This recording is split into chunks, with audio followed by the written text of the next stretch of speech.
Aylan et les zigounous de l'ombre. Le soleil se levait doucement sur le quartier de Saint-Jacques.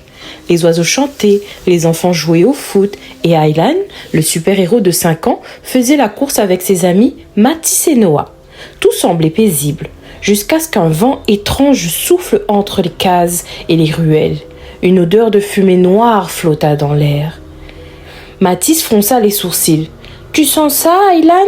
On dirait que quelque chose brûle. » Aylan hocha la tête. « Oui, et regarde là-bas. » Au loin, sur la colline, une bande de silhouettes sombres avançait lentement. Elles avaient des corps tout tordus, des yeux jaunes qui brillaient, et elles mormonnaient. « Zigou, zigou, zigounou, la ville sera à nous. » Les zigounous, des créatures venues des profondeurs, voulaient attaquer les habitants de Saint-Jacques et prendre possession de la ville.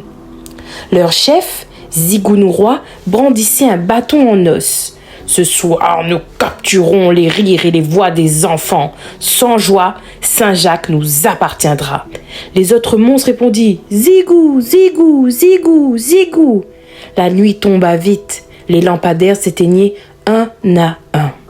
Les gens fermaient leurs fenêtres, inquiets, mais Aylan, lui, ne dormait pas. Son pendentif magique se mit à briller, encore une fois, et il le dit. « Les zigounous arrivent, prépare-toi, petit héros. » Aylan enfile sa cape, prit son ballon magique et sortit discrètement par la fenêtre. Il monta dans le ciel, planant au-dessus du quartier. Sous lui, une fumée noire s'étendait dans les rues comme une ombre. « Je ne laisserai personne toucher à Saint-Jacques !» cria-t-il. Il aperçut Zigounou Roi sur la place de l'école, levant son bâton pour jeter un sort. « Les rires, les sourires, à moi !» Un rayon noir jaillit du bâton et commença à aspirer la lumière des maisons. Aylan fonça droit sur eux, son ballon brillant d'une lumière dorée. « Hé, Zigounou Roi, attrape ça !» Il lança le ballon si fort qu'il traversa la fumée noire et toucha le bâton maléfique. Une explosion de lumière remplit le ciel. « Non, ma puissance !» hurla le monstre Zigounou, qui reculèrent aveuglement. Aylan profita du moment pour voler en cercle autour d'eux, créant une tornade lumineuse. La lumière chassa la fumée et renvoya les créatures dans une faille qui se referma aussitôt.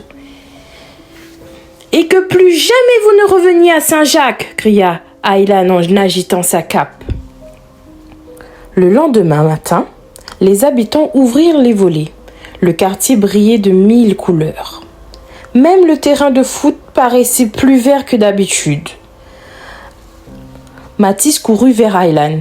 « Hé, j'ai rêvé que tu nous avais encore sauvés !» Aylan fit un clin d'œil. « Les rêves, parfois, c'est la vérité déguisée. » Sa maman l'appela depuis la cuisine. « Hé, Aylan, mon héros, viens donc manger !» Et en lui riant, « Tout super-héros a besoin de son petit déjeuner. » La morale de cette histoire est: même les plus petits peuvent être très grands quand ils défendent ce qu'ils aiment. Et tant qu'il y aura des enfants qui rient à Saint-Jacques, aucun zigounou n'aura le dernier mot.